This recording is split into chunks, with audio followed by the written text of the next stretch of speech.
നാളെ നമുക്കും ഇത് സംഭവിക്കും. നമ്മൾ മരിച്ചു കഴിഞ്ഞാലും നമ്മുടെ കുടുംബം അനാഥമാവും, ഒറ്റപ്പെട്ടു പോകും. അവരെ ചേർത്ത് നിർത്താൻ അന്ന് ആരും കാണില്ല. ഹായ്, ഹലോ, നമസ്കാരം. ഞാൻ അനിൽ സന്തോഷ്. നമ്മൾ കുറ്റം പറയാൻ ഒരുപാട് മനുഷ്യർ ഈ സമൂഹത്തിലുണ്ട്. നമ്മളെപ്പറ്റി നല്ലത് പറയാൻ മാത്രമല്ല, മോശം പറയാനും ദൈവം ഒരുപാട് ആൾക്കാരെ സൃഷ്ടിച്ചിട്ടുണ്ട്. ഒരു കലാകാരനായ കൊല്ലം സുധി, പുള്ളി ഒരു ആക്സിഡന്റിൽ മരിച്ചതിന് ശേഷം അദ്ദേഹത്തിന്റെ ഫാമിലിക്ക് വേണ്ടി ഒരുപാടൊന്നും കരുതി വെക്കാൻ അദ്ദേഹത്തിന് കഴിഞ്ഞിട്ടില്ല. സാധാരണ കുടുംബമായിരുന്നു. അദ്ദേഹത്തിന്റെ മരണത്തോടുകൂടി ആ കുടുംബം അനാഥമാവുകയും അത് കാരണം അവർക്ക് ജീവിക്കാൻ വഴിയില്ലാതെ വരികയുമൊക്കെ ചെയ്ത സാഹചര്യങ്ങൾ. അദ്ദേഹത്തിന്റെ വസ്തു 7 സെന്റ് വസ്തു 2 കുട്ടികളുടെ പേരിൽ എഴുതി കൊടുത്തു എന്ന് പറഞ്ഞു. അത് നല്ല കാര്യമാണ്, നല്ലതിനെ നല്ലതെന്ന് തന്നെ പറയുക. പക്ഷെ ഇന്നലെ ഈ കഴിഞ്ഞ ദിവസം അദ്ദേഹം ചെയ്ത ആ ഒരു പ്രവൃത്തി നല്ലതല്ല. അതിനെ നമുക്ക് നല്ലതായി ചിത്രീകരിക്കാനും കഴിയില്ല. നമ്മൾ വലത് കൈ കൊടുക്കുന്നത് ഇടത് കൈ അറിയരുതെന്നാണ്. ആ കുടുംബം ഒരു ഇന്റർവ്യൂവിലോ അല്ലെങ്കിൽ ഒരിടത്തോ ആ ഒരു വസ്തു കൊടുത്ത ആളിനെയോ അല്ലെങ്കിൽ ഒരു വീട് വെച്ച് കൊടുത്തവരെ മോശമായി ചിത്രീകരിച്ചിട്ടില്ല.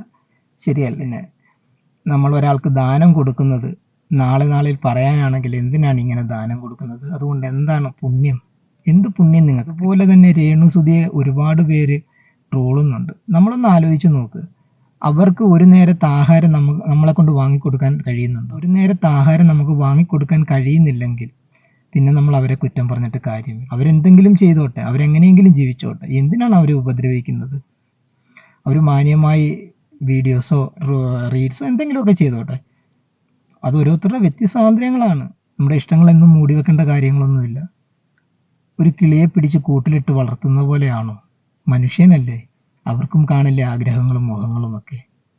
ഓരോരുത്തരും അവരുടെ ഇഷ്ടങ്ങളനുസരിച്ച് ജീവിക്കട്ടെ. എങ്ങനെയെങ്കിലും ആ പാവം ജീവിച്ചു പൊക്കോട്ടെ.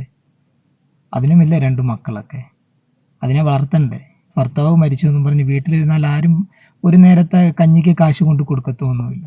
കളിയാക്കുന്നതും കുറ്റം പറയുന്നതുമായ എൻ്റെ സുഹൃത്തുക്കൾ ഒന്നാലോചിക്കുക. നാളെ നമുക്കും ഇത് സംഭവിക്കും. നമ്മൾ മരിച്ചു കഴിഞ്ഞാലും നമ്മുടെ കുടുംബം അനാഥമാവും, ഒറ്റപ്പെട്ടു പോകും. അവരെ ചേർത്ത് നിർത്താൻ അന്ന് ആരും കാണില്ല. അപ്പോൾ നമ്മൾ ജീവിച്ചിരിക്കുമ്പോൾ നമുക്ക് ഉപദ്രവം ചെയ്യാത്തവരെ കഴിയുന്നത് നമ്മൾ ഉപദ്രവിക്കാതിരിക്കുക എന്നാണ് എനിക്ക് എൻ്റെ ഓരോ സുഹൃത്തുക്കളോടും പറയാനുള്ളത്. Okay, bye bye. ഇതെൻ്റെ ഒരു അഭിപ്രായം മാത്രമാണ്, എൻ്റെ വ്യക്തിപരമായ അഭിപ്രായം.